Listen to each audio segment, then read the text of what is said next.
you were out with an op-ed recently titled "The Wolves Will Become Sheep." Walk us through that op-ed and what's taking place right now in Washington. Sure. Attorney General Garland and with this select committee on January 6th, people who've run amok. They are breaking the rules. They are going after people in a way which is reminiscent of the British monarchy. These are people who are literally just running over the law, pursuing innocent people, causing them to spend thousands and thousands of dollars in legal fees for no justification. And it's basically a lynch mob. And unfortunately, the Attorney General of the United States has joined that lynch mob. What's up, everybody? Major Retired Richard Ojeda here. And I have despised Newt Gingrich for over 30 years. But I have to admit that I never imagined he would fall off the rails like this. He has legitimately gone in on the party of Q.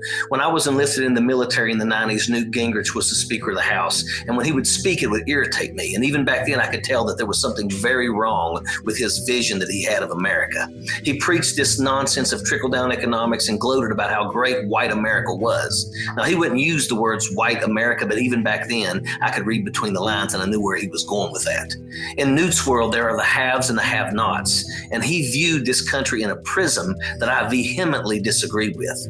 But I was an enlisted soldier, so I kept my head down, my mouth shut, and I soldiered on. Now, things are very different now. Fast forward 30 years, physically, I can't do the things that I used to do back then. Heck, I get knee and back pain just getting out of bed in the morning. Jumping out of planes for 20 years and surviving a couple of blasts will do that to you.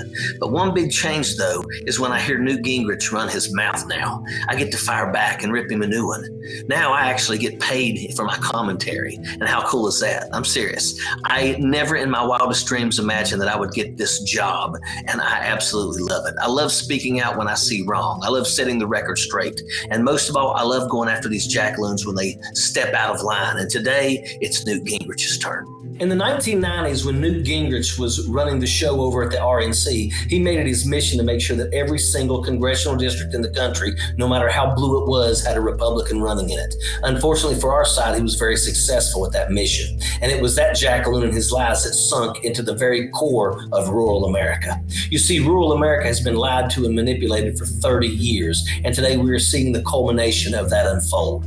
Listening to what Newt Gingrich has morphed into, he is threatening jail time for the very people investigating the attackers on our nation's capital. Let that sink in. He wants to go after the Capitol police officers and free the terrorists. Newt Gingrich is a shameless, treasonous, washed-up jackaloon. Aside from a few deranged white supremacists in this country, most Americans are done with him. We are going to make sure we write in the history books the stories of who he was.